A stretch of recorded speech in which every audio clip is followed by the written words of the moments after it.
Hello बच्चों, आज हम यूनिट 4 चैप्टर 4 द टेम्पेस्ट पढ़ने वाले हैं। ठीक है, ये चैप्टर पढ़ने से पहले थोड़ा सा बात कर लेते हैं कि ये एक प्ले है। प्ले क्या होता है? नाटक जो स्टेज पे किया जाता है। कहानी पढ़ी जाती है, कविताएं बोली जाती हैं या गाई जाती हैं। जो प्ले होता है वो एक नाटक होता है। उसको ऑडियंस के लिए परफॉर्म किया जाता है। तो उसमें हमें एक स्टेज चाहिए, हमें कलाकार चाहिए, हमें कहानियां चाहिए और हमें दर्शक चाहिए। ठीक है, तो ये सब प्ले का एक हिस्सा होता है। आपने आपके स्कूल में नाटक होते होंगे, असेंबली में, फंक्शन में। उन सबको कुछ फेमस राइटर्स हैं जिन्होंने बहुत अच्छे नाटक लिखे हुए हैं जो आज तक पढ़े जाते हैं। शेक्सपियर उनमें से एक है। शेक्सपियर ने बहुत सारे प्लेज लिखे हैं। कुछ कॉमेडीज लिखी हैं जो हास्य पे आधारित है, कुछ ट्रेजेडीज लिखी हैं जिन पे कुछ उसमें ट्रेजेडी होती है, कुछ अनहोनी होती है, कुछ सैड एंडिंग होती है, या कोई समाज की कुरीतियों को लेकर कुछ प्लेज लिखे जाते हैं। तो शेक्सपियर ने हिस्टोरिकल प्लेज लिखे हैं, हिस्ट्री के बारे में। ट्रेजेडीज लिखी हैं जिनकी एंडिंग दुखदायक है, और कॉमेडीज लिखी हैं जो लोगों को हंसाने के उद्देश्य से लिखी गई है। ठीक है, तो प्ले के क्या क्या फीचर्स होते हैं थोड़ा सा सुन लेते हैं। Features: play is written to be performed. वो दर्शकों के लिए के सामने एक्टिंग करके उनको कहानी पेश की जाती है। कहानी की तरह सिर्फ पढ़ा नहीं जाता, उसको मंच पे एक्टिंग के साथ प्रेजेंट किया जाता है। जो उसमें पात्र होते हैं वो डायलॉग्स बोलते हैं, और छोटे छोटे डायलॉग्स होते हैं जैसे दो लोग बात कर रहे हैं। और एक प्ले को एक्ट और सीन में बांटा जाता है। कि बहुत लंबी कहानी है तो उसमें जैसे 5 एक्ट होंगे, हर एक्ट के अंदर 4 सीन, 5 सीन, 10 सीन होंगे, डिपेंड करता है कितना लंबा एक्ट है। और जो स्टेज पे डायरेक्ट करता है प्ले को कि कैरेक्टर यहाँ से घुसेगा, ऐसे बोलेगा, ये पहनेगा, ये डायलॉग बोलते वक्त उधर देखेगा, वो जो निर्देश देते हैं उनको हम कहते हैं स्टेज डायरेक्शंस। कहाँ से स्टेज पे जाना है, कैसे बोलना है, कहाँ से स्टेज पे एग्जिट करनी है। और सामने कहानी ऑडियंस के सामने दर्शाई जाती है। ठीक है, एक बार इसके फीचर्स के बारे में समझ लेते हैं।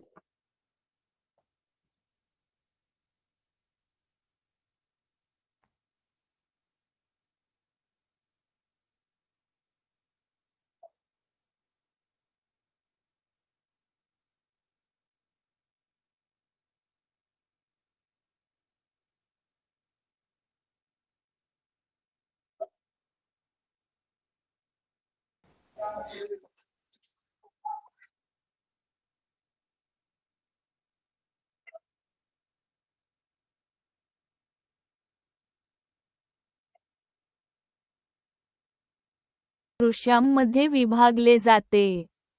रंगमंच दिशानिर्देश कलाकारांना प्रवेश, तो निर्गमन, ये कृती, प्ले क्यों लिखा जाता है? अभिव्यक्ति प्ले आणि सेटिंग परफॉर्म करने के लिए लिखा जाता है। कैरेक्टर्स डायलॉग के थ्रू बोलते हैं। कहानी कौन सुना रहा है? कैरेक्टर्स के डायलॉग के थ्रू हमें वो समझ में आती है। और एक्ट और सीन में वो बांटी जाती है ताकि सुनने वाले को समझ में आ सके कि कब क्या कहानी में हो रहा है। और जो नरेशन है, कहानी कौन सुनाता है? कोई और पात्र नहीं सुना रहा कहानी, कहानी सामने घटित हो रही है आपके स्टेज पे।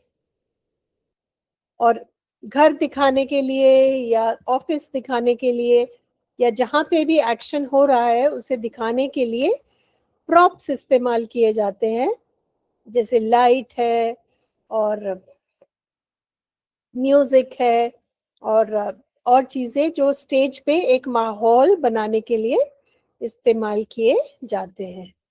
ठीक है, अब शुरू से इसको थोड़ा सा सुन लेते हैं। नाटकाची वैशिष्ट्ये प्रदर्शनास नाटकाची वैशिष्ट्ये प्रदर्शनासाठी लिहिलेले नाटक हे नाटकाची वैशिष्ट्ये प्रदर्शनासाठी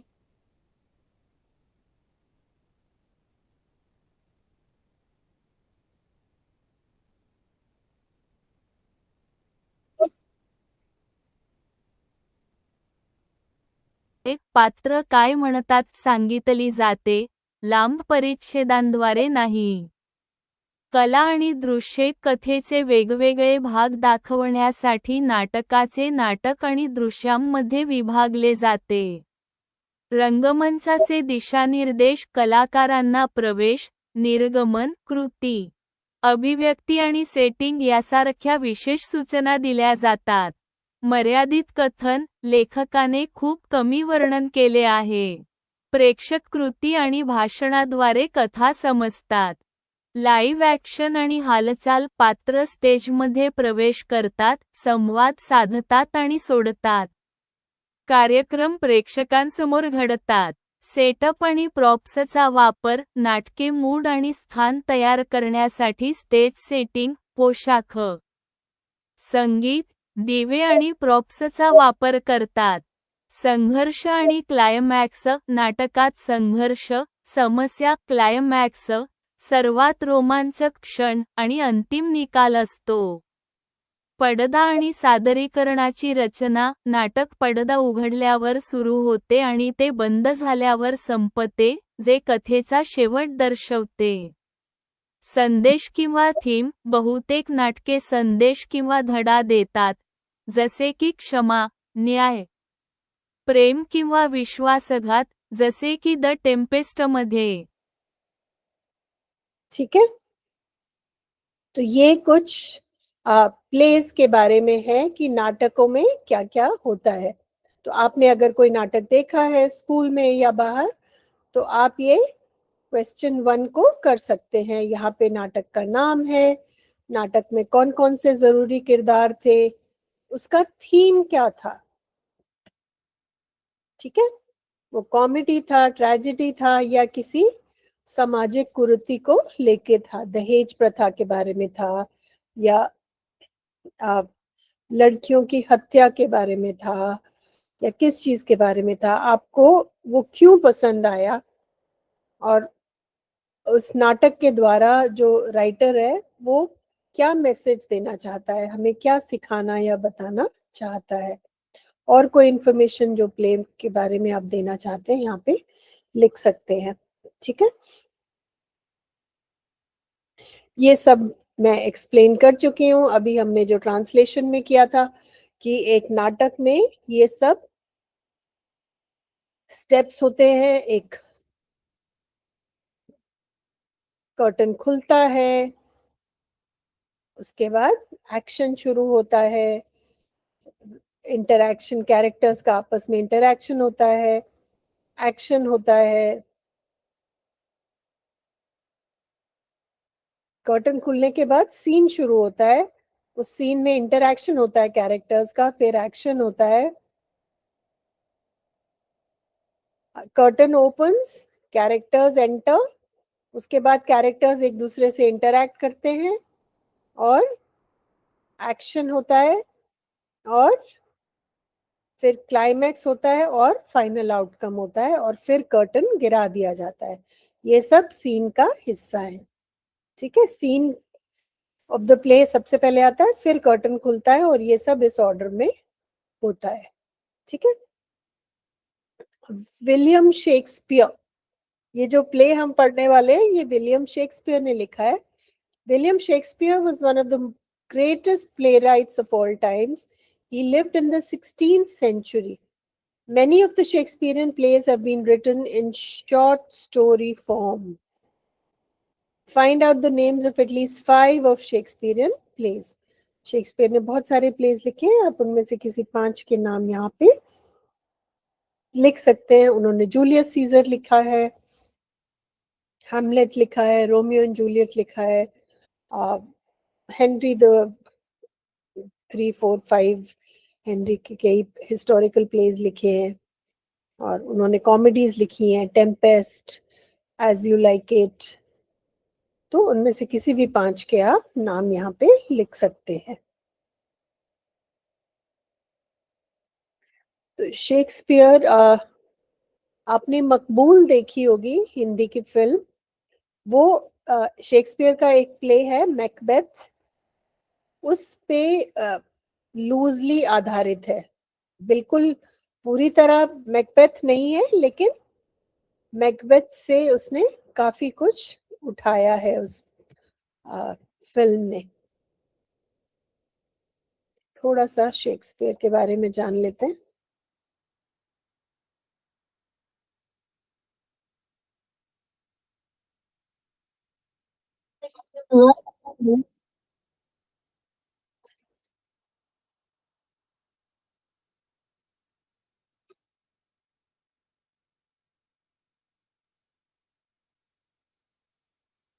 ठीक है, अब हम प्ले पे आ जाते हैं।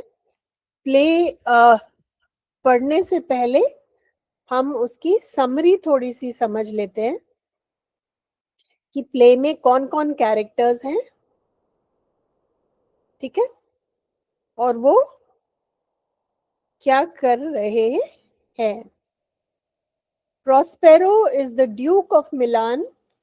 He loved studying magic and books more than ruling the kingdom. Because of this, his brother Antonio became greedy. Antonio betrayed Prospero, took his dukedom, and sent Prospero and his young daughter Miranda away in a small boat to die at sea. तो Prospero मिलान का Duke था, वहां पे राज कर रहा था।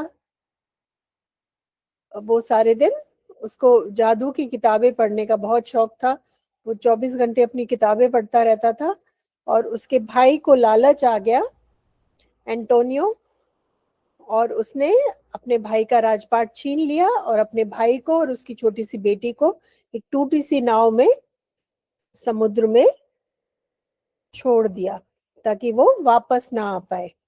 तो ठीक है, तो एक ड्यूक है मिलान का जिसका नाम प्रोस्पेरो है, उसकी एक बेटी है जिसका नाम मिरांडा है, और उसका एक भाई है जो दुष्ट है एंटोनियो, जिसने उससे उसका राजपाट छीन लिया। ठीक है,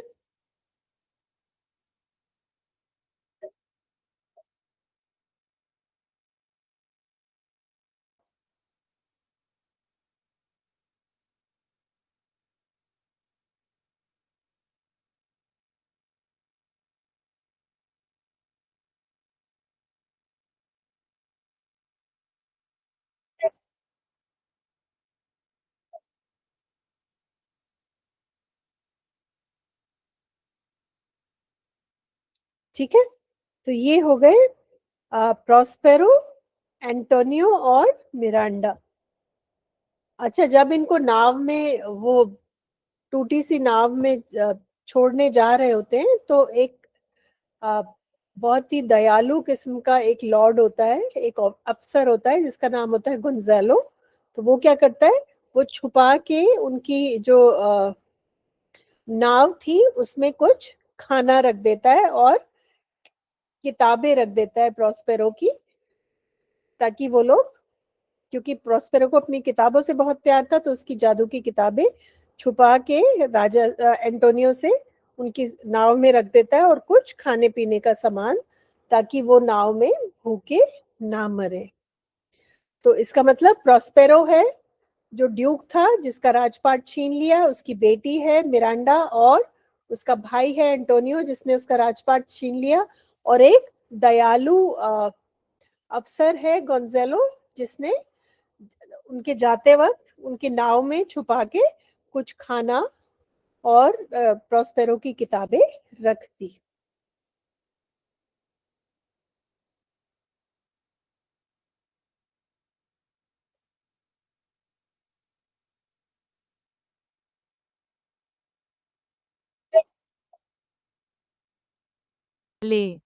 जिथे प्रॉस्पेरोने जगण्यासाठी त्याच्या जादूच्या ज्ञानाचा वापर केला. ठीक है, तो प्रॉस्पेरो पहुंच जाता है एक जादुई आइलैंड पे और वहां पे अपने किताबों के थ्रू वो सरवाइव करने लगता है। तो जब वो उस जादुई आइलैंड पे जाता है तो वहां पे वो क्या देखता है, वहां पे एक चुड़ैल है और उसका एक बेटा है जिसका नाम है कैलिबन। तो जब वो कैलिबन पे वो किसी तरह कब्जा करके उसको अपना नौकर बना लेते हैं, और वहां पे बहुत सारी आत्माओं को उस चुड़ैल ने ट्रैप करके रखा होता है, फंसा के रखा होता है। उन सब को प्रॉस्पेरो प्रॉमिस करता है, तो उस चुड़ैल को मार देता है और उन सबको प्रॉमिस करता है कि तुम अगर मेरी सेवा करोगे मैं तुम्हें एक दिन आजाद कर दूंगा। क्योंकि वो जादू की किताबें पढ़ता था तो इस जादुई दुनिया में उसका कंट्रोल था, वो जादू के थ्रू इस दुनिया को कंट्रोल कर लेता था। त्या बेटावर कॅलिबन नावाचा एक विकृत प्राणी राहत होता, जो एका चेटकिणीचा मुलगा होता. सुरुवातीला प्रॉस्पेरो त्याच्याशी दयाळूपणे वागला. परंतु जेव्हा कॅलिबनने मिरांडाला इजा करण्याचा प्रयत्न केला तेव्हा प्रॉस्पेरोने त्याला शिक्षा केली आणि त्याला नोकर म्हणून काम करायला लावले. प्रॉस्पेरोने एरियल नावाच्या एका शक्तिशाली आत्म्याला एका झाडापासून मुक्त केले जिथे एका चेटकिणीने त्याला अडकवले होते. एरियल आणि इतर आत्म्यांनी प्रॉस्पेरोची विश्वासूपणे सेवा करण्याचे वचन दिले. ठीक है, तो वहां पे पहुंचने के बाद उसको कैलिबन मिलता है जो उन्हें मारने की कोशिश करता है, और जो कैलिबन की माँ होती है चुड़ैल, उसने खूब सारी आत्माओं को वहां पे कैद कर रखा होता है। उन सब आत्माओं को चुड़ैल को मार के उन आत्माओं को प्रॉस्पेरो आजाद कर देता है और उनको कहता है कि तुम अगर मेरी सेवा करोगे तो मैं तुम्हें एक दिन फ्री कर दूंगा। ठीक है, तो अब यहाँ तक हम पहले प्ले पढ़ लेते हैं ताकि हमें समझ में आए।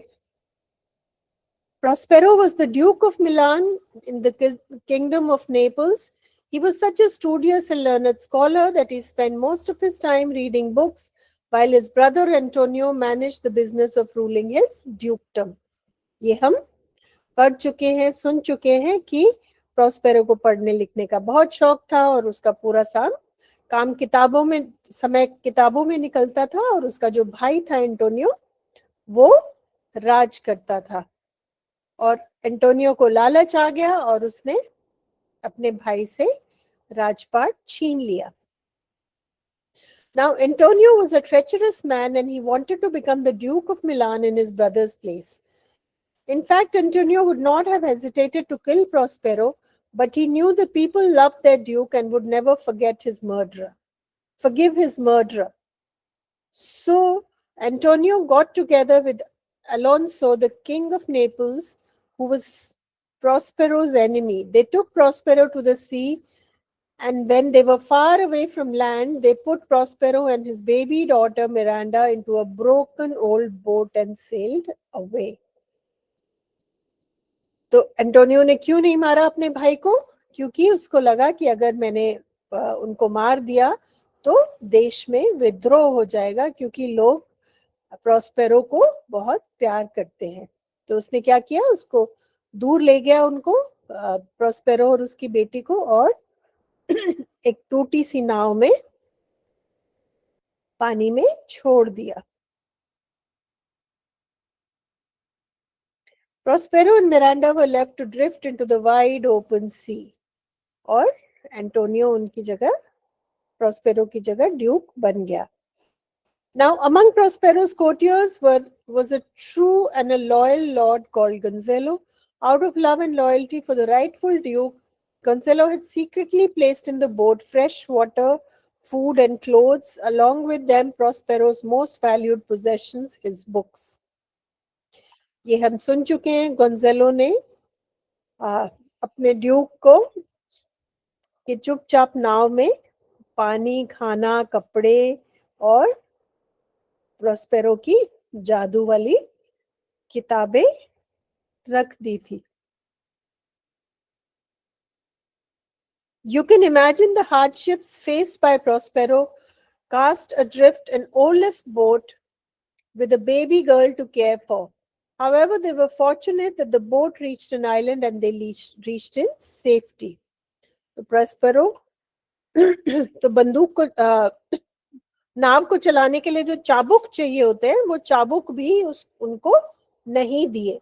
तो वो नाव ऐसे ही इधर उधर खुद ही चलती रही और वो खुशकिस्मत थे कि वो एक आइलैंड पे पहुंच गए और वहां पे ये लोग सेफली उतर गए. अब ये आइलैंड कैसा था? ये जादुई आइलैंड था.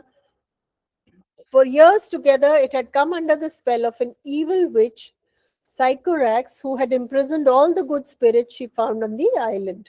She herself had died before Prospero arrived on the island, but the spirits remained trapped in their prisons, the trunks of large trees on the island. तो एक चुड़ैल ने बहुत सारी अच्छी आत्माओं को पेड़ों में कैद कर दिया था और फिर उसकी मौत हो गई, लेकिन वो आत्माएं अभी भी कैद थी. तो उन सब आत्माओं को प्रोस्पेरो ने छुड़ा दिया. Prospero was a great magician, for his life had been devoted to the study of magic. The power of his art enabled him to set free the imprisoned spirits, of which Ariel was the chief. The spirits were so grateful to Prospero that they promised to be ever obedient to his will. तो उन सब आत्माओं को Prospero ने मुक्त कर दिया. उन आत्माओं का जो चीफ था, जो सरदार था, उसका नाम था एरियल. और वो आत्माएं इतना एहसान मानती हैं प्रोस्पेरो का, उनको कहती है कि हम हमेशा, आप जो भी हमें बोलेंगे, हम हमेशा आपकी सेवा करेंगे, आपकी सेवा में हाजिर होंगे. In the woods nearby, Prospero found Caliban. In the woods nearby, Prospero found Caliban, a twisted, ugly monster. He was the son of Sycorax the witch. Caliban became Prospero's servant. Apart from being hideous and horrible in appearance, he was also vicious and brutal in his habits.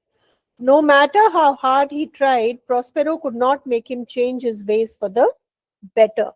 Now it was Ariel's job to see that he carried out his task properly. और वो जो चुड़ैल थी, उसका बेटा था Caliban, उसको Prospero ने अपना जादू से अपना नौकर बना लिया था. वो देखने में बहुत बदसूरत था और बहुत ही जाहिल था और उसको कुछ भी काम समझाना बहुत ही मुश्किल था. तो एरियल का काम था कैलिबन से काम लेना.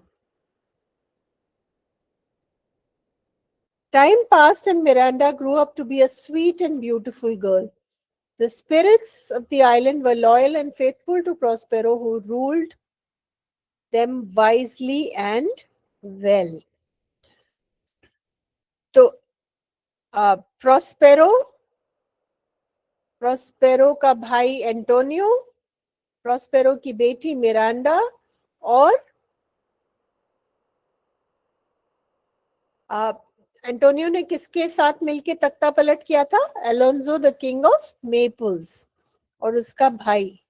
इन दोनों के साथ मिलके एंटोनियो ने प्रोस्पेरो से राजपाट छीना था. ठीक है, अब आगे की थोड़ी सी कहानी समझ लेते हैं.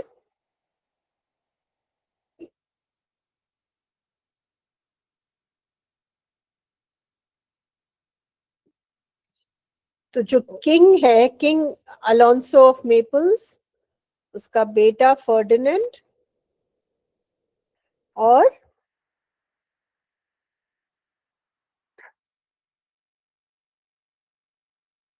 ये लोग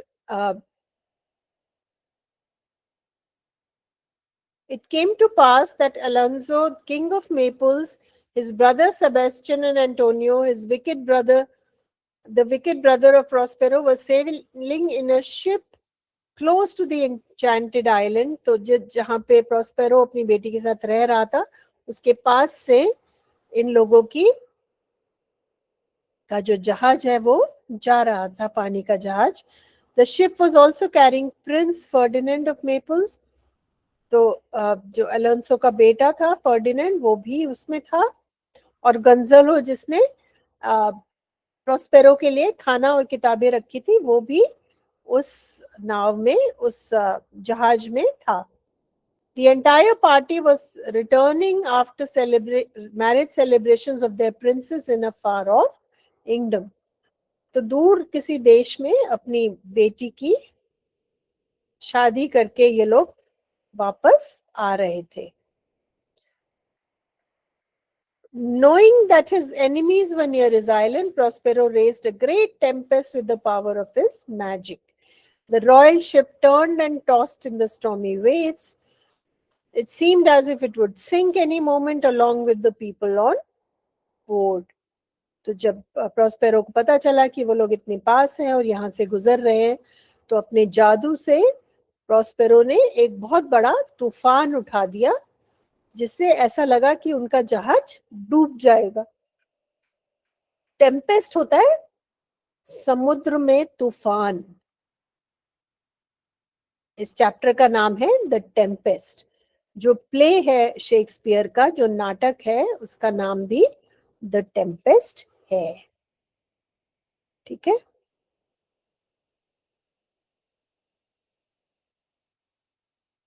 okay.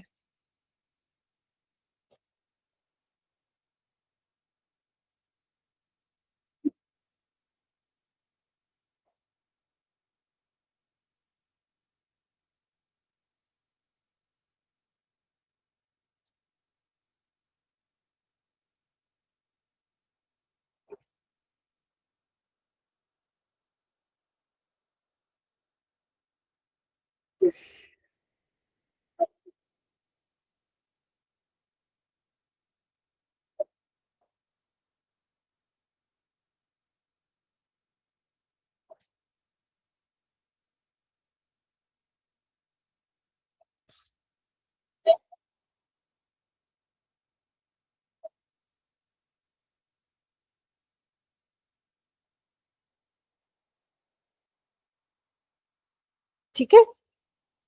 So, as the tempest raged, Prospero led his daughter to the shore of the island and showed her the ship struggling on the wild waves. और जो मिरिंडा थी, वो अकेले किसके साथ रह रही थी? अपने पिताजी के साथ और कैलिबन जैसे राक्षस के साथ. तो उसने कोई दूसरा इंसान देखा ही नहीं था. तो जब उसने देखा कि इतना बड़ा जहाज है, इसमें हमारे जैसे लोग हैं, तो वो अपने पिताजी को कहने लगी कि प्लीज इन पे दया करिए, ये लोग डूब ना जाएं. Mirinda, a kind-hearted girl, begged her father to have pity on the people caught in the storm. "Oh, father," she begged, "if by your art you have raised this dreadful tempest, please, please quell the storm now. Save the poor souls on board." सीधी सी बच्ची थी, उसने कभी ये चालाकी, धोखा, इस तरह की चीजें देखी नहीं थी. उसने दूसरा इंसान ही नहीं देखा था अपने जैसा. तो उसने एकदम से, उसके दिल में बहुत दया आई और उसने कहा, पिताजी आपने जो अपने जादू से तूफान उठाया है, इसको रोक दीजिए, नहीं तो ये लोग, जो भी लोग हैं इस शिप में, वो डूब जाएंगे. Prospero told his daughter not to be afraid. "I have so ordered it so no person on that ship will be hurt in any way. I intend to save every one of them. But what I have done now is in your interest." उन्होंने कहा कि तुम चिंता मत करो, मुझे पता है मैं क्या कर रहा हूँ, मैंने सिर्फ इतना तूफान किया है कि ये लोग घबरा जाए लेकिन किसी को चोट नहीं लगे। कहते मैं तुम्हारे लिए ये सब कर रहा हूँ। मिरिंडा वाज पजल्ड, मिरिंडा को समझ नहीं आया कि मेरे लिए कर रहे हैं, मेरे लिए एक तूफान उठा रहे हैं और अनजान लोगों को परेशान कर रहे हैं। तो उसको समझ में नहीं आया क्योंकि उसको नहीं पता था कि वो एक राजा की बेटी है, एक ड्यूक की बेटी है और उनके साथ उनका धोखे से राजपाट छीना गया था। Then for the first time Prospero told the story of their past life. He explained that he has caused the tempest in order to bring his enemies Alonso and Sebastian within his power. तो पहली बार Prospero ने अपनी बेटी को उसकी जिंदगी की कहानी बताई कि वो कौन है, कहां से आए और वो इस आइलैंड पे कैसे पहुंचे। Having narrated this story, Prospero touched Miranda with his magic stick and she fell asleep. और फिर उन्होंने अपनी जादुई छड़ी से अपनी बेटी को सुला दिया ताकि वो परेशान ना हो। Now Ariel appeared before him to give an account of the storm. Ariel जो सब आत्माओं का सरदार था वो आए और उन्होंने अपडेट दिया कि सब घबराए हुए हैं लेकिन सब सेफ है। और घबराहट में जो अल्फोंसो है उसका बेटा फर्डिनेंड अपनी शिप छोड़ के पानी में कूद गया, लेकिन और उस सबको लगता है कि वो मर चुका है लेकिन वो जिंदा है। एरियल गाना गाता है क्योंकि ये नाटक है, नाटकीय रूपांतर के लिए ये सब किया गया है। ठीक है, हम फर्डिनेंड के बारे में हम बात कर चुके हैं। वो घबराहट से जहाज से कूद गया था और जब वो पहली बार मिरिंडा से मिला तो वो अपने परिवार से अलग हो चुका था। जब वो मिरिंडा से पहली बार मिला तो उसको मिरिंडा से प्यार हो गया।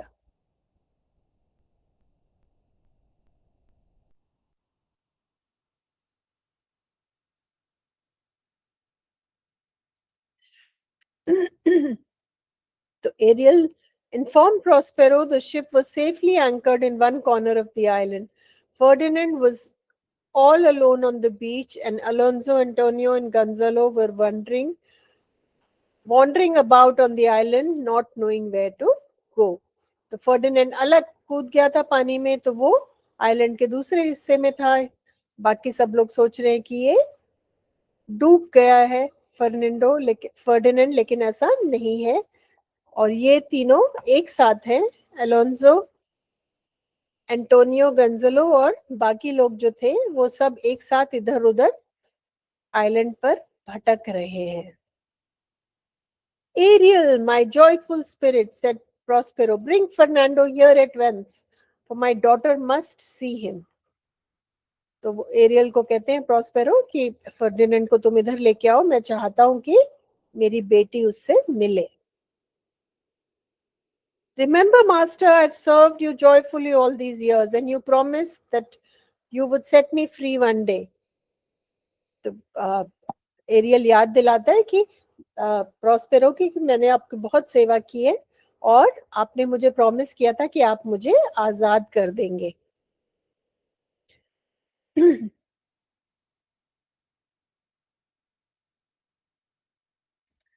Obey my commands now, Prospero said to him, and in 2 days I shall set you free. तो प्रॉस्पेरो कहते हैं कि 2 दिन तुम मेरा कहना मानो और 2 दिन में मैं तुम्हें फ्री कर दूंगा, मैं तुम्हें आजाद कर दूंगा। Ariel, assuming a form invisible to Ferdinand, enchanted the prince with a beautiful song, leading him carefully into the presence of Prospero and Miranda. And all happened exactly as Prospero had planned. Miranda, who had never seen any human being except her father, looked at the handsome young prince and was thrilled. I might call him a thing divine, she exclaimed, for nothing natural I ever saw so noble. तो Mirinda ने अपने पिताजी के अलावा कभी किसी इंसान को देखा नहीं था, तो उसको फर्नांडो को देखा उसने, तो उसको लगा ये कुछ दिव्य शक्ति है. Ferdinand too was astonished to see such a beautiful young girl in a desolate place like the island. Most sure she is the goddess of the island, he thought to himself.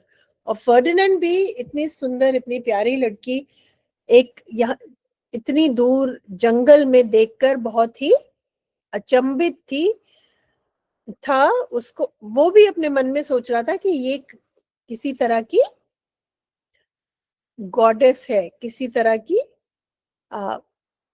भगवान है. Goddess को क्या कहेंगे, देवी है किसी तरह की. ये शायद इस जंगल की देवी है, शायद इस द्वीप की देवी है.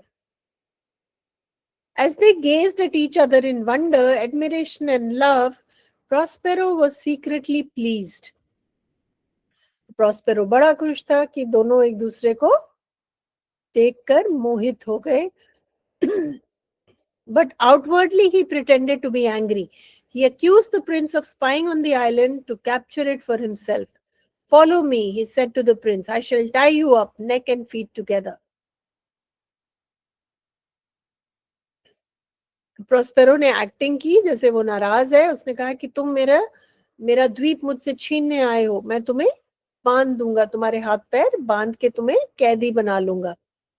तो प्रिंस ने ये सुन के अपनी स्वॉर्ड निकाली,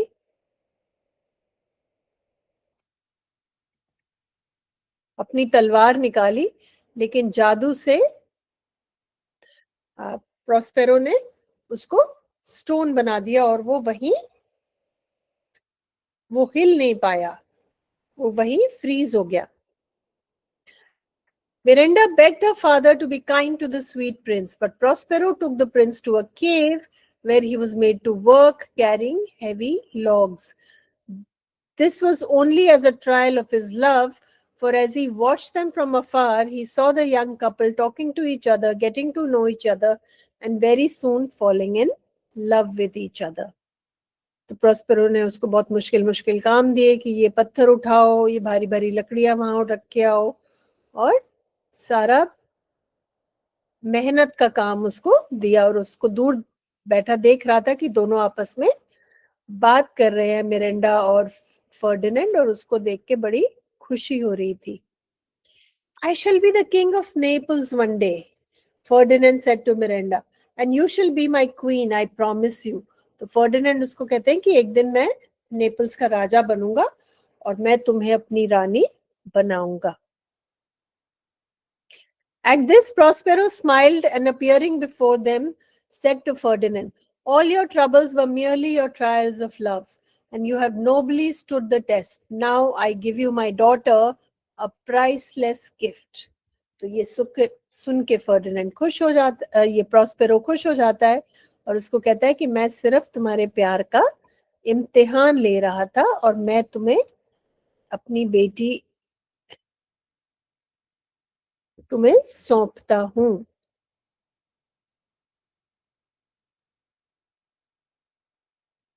मुझे तुम्हारी शादी से कोई ऐतराज नहीं है.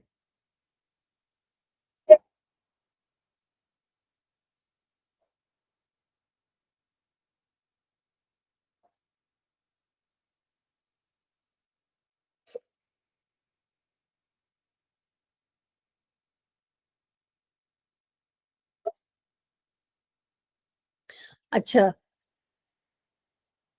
मीनवाइल अब एंटोनियो ने पहले अपने भाई को और उसकी बेटी को निकाला था देश से. इस बार वो अलोंसो को मारने की कोशिश कर रहा था ताकि उसका छोटा भाई सेबेस्टियन राजा बन सके. तो दोनों एंटोनियो और सेबेस्टियन मिलके अलोंसो को मारना चाहते थे, लेकिन एरियल ने उनको टाइम से उठा दिया और वो उनकी जान बच गई. ऐसे बहुत कुछ होता है और फाइनली वो सब एरियल इन सब को याद दिलाता है कि इन्होंने कौन से बुरे कर्म किए हुए हैं जिनकी सजा उनको आज मिल रही है।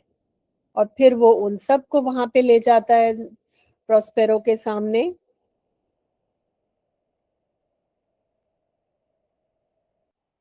और उन सबको अपनी गलती का एहसास होता है। और फिर क्या करता है एरियल, उनको प्रॉस्पेरो के सामने ले जाता है। पहले तो वो प्रॉस्पेरो को पहचान नहीं पाते हैं, क्योंकि उसने अलग तरह के कपड़े पहने होते हैं, उसकी लंबी दाढ़ी होती है, उसके बाल सफेद होते हैं, वो इतने सालों में बूढ़ा हो गया होता है। और जो बच्ची छोटी सी थी गोद में, वो आज बड़ी हो गई है। तो वो पहचान नहीं पाते प्रॉस्पेरो और उसकी बेटी को। फिर वो सब प्रॉस्पेरो से माफी मांगते हैं। दे बेग प्रॉस्पेरोस फॉरगिवनेस, कहते कि हमसे बहुत बड़ी भूल हुई है और हमें अपने पाप की सजा मिल गई है। अलोंजो कहता है कि मेरा बेटे की मौत हो गई है, अब मेरे देश का कोई राजा नहीं होगा, क्योंकि मेरा बेटे की मौत हो गई है, वो पानी में डूब गया है। फिर प्रॉस्पेरो पर्दा हटाते हैं और दिखाते हैं कि फर्डिनेंड और मिरिंडा एक साथ बैठे खेल रहे हैं। ये देख के अलोंजो बहुत खुश होता है, और वो ये सुन के भी खुश होता है कि फर्डिनेंड जो है वो प्रॉस्पेरो की बेटी से शादी करने वाला है। और इस तरह से कहानी खुशी खुशी खत्म हो जाती है। सब शिप में बैठ के वापस चले जाते हैं। फर्डिनेंड और मिरिंडा की शादी हो जाती है। एरियल और जितनी भी वहां पे आत्माएं थी उनको आजाद कर दिया जाता है। और प्रॉस्पेरो वापस जाता है अपने देश, और उसके लोग उसको देख के बहुत खुश होते हैं, उसका स्वागत करते हैं। और वो पूरे टाइम वो जादू सीख रहा था, पढ़ रहा था, वो जादू करना छोड़ देता है, अपने दुश्मनों को माफ कर देता है, और उसने उनसे बदला नहीं लेता।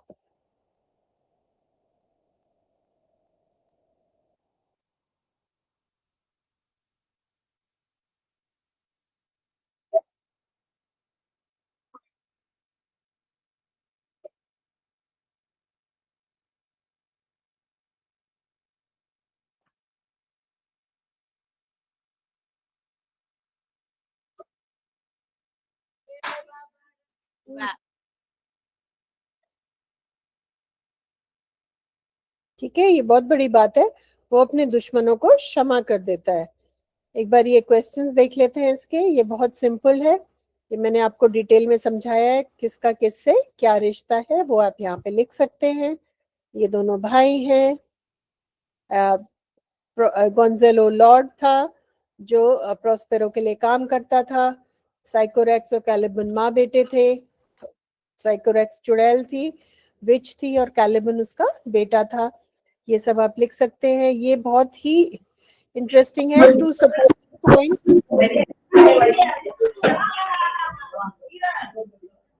2 मिनट बेटा, बस चैप्टर खत्म होने वाला है। 2 minute, it's almost over. 2 minute. Okay, तो ये आप लिख सकते हैं कि ये कुछ पॉइंट्स हैं।